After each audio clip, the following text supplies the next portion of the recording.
Magluluto tayo mga idol ng sinaing na tulingan. Ayan yung ating kamyas na sariwa at yung pamintang buo at pamintang durog, yung maraming bawang yan. At siyempre yung ating asin.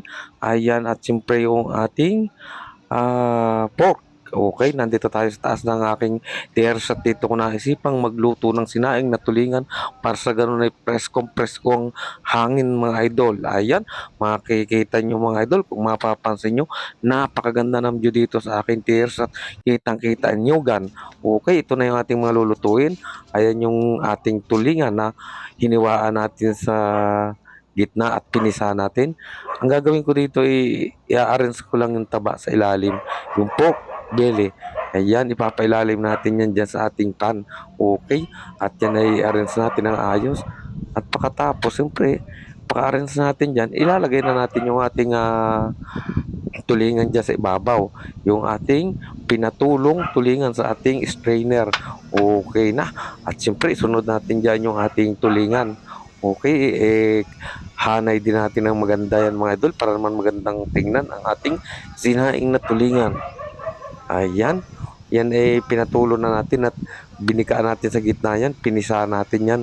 Okay, at ngayon ay lalagyan natin mamaya-maya yan ng kamyas at saka yung ating bawang.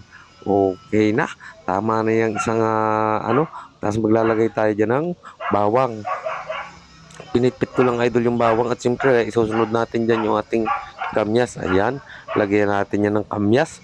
Ang maganda sana idol dito yung kamyas na tuyo. Kaso nga lang wala pa tayong tuyo kasi alanganin pa yung ating kamyas.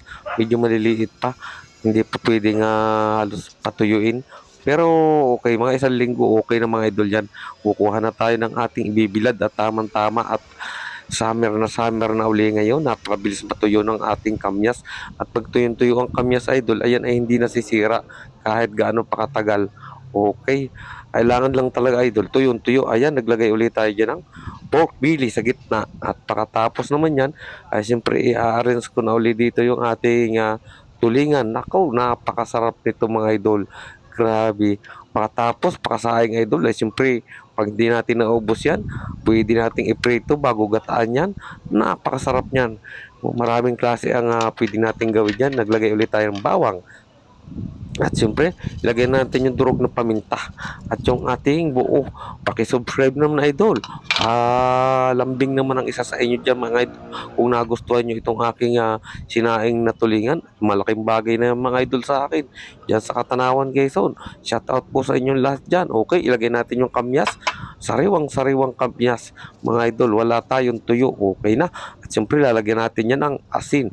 Okay, maganda niyan mga idol ay yung tamang-tama lang kasi hindi naman matabang, hindi naman masyadong maalat. Kasi ang sinaing na tulingan ay napakatagal niyang masira. Okay, kahit initin ang initin natin yan, lalong sumasarap.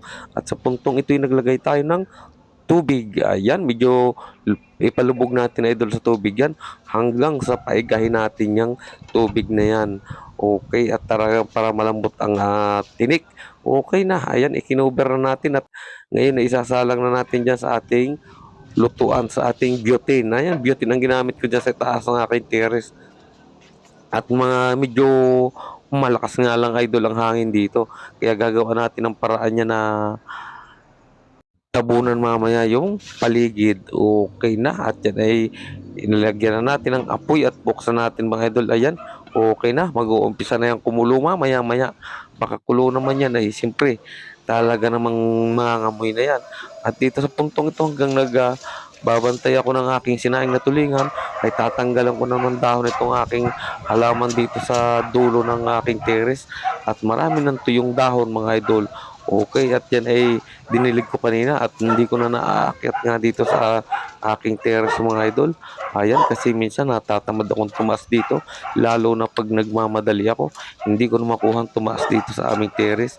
Okay, hindi na rin tayo nakakatambay masyado dyan kasi busy nga tayo.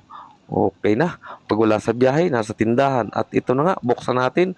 Ayan na ang ating sinaing na tulingan. Kulo na natin. Napakabango. Ang sarap mga idol ng ano niya, ng patis niya yung sauce niyan. Pag isinababo sa kanin. Ayan na, okay na mga idol at buksan uli natin at yan ay malapit ng maluto at malambot na ang tinik niyan mga idol, okay. Talaga namang puwedeng-puwede ng pansabaw sa kanin yan. Hindi ko pa iigahan idol yan kasi 'pag ininit natin para may sauce uli habang iniinit natin yan, lalong sumasarap. Okay na mga idol, luto na yang ating sinaing na tulingan at i-cover uli natin yan at muli natin yang bubuksan mga idol. Okay at yan na ay tatanggalan natin ang apoy at, para naman sa gano'n hindi siya igang-iga. 'Pag ininit natin ay may kaunti pang patis at saka maganda niyan may pandampi-dampi tayo sa kanin. Napakatigas ng pagkasaing natin mga idol diyan, oh. Talaga namang napakasarap niyan. Ayan na mga idol at luto na yang ating sinaing na tulingan. Kainan na mga idol. Thank you for watching.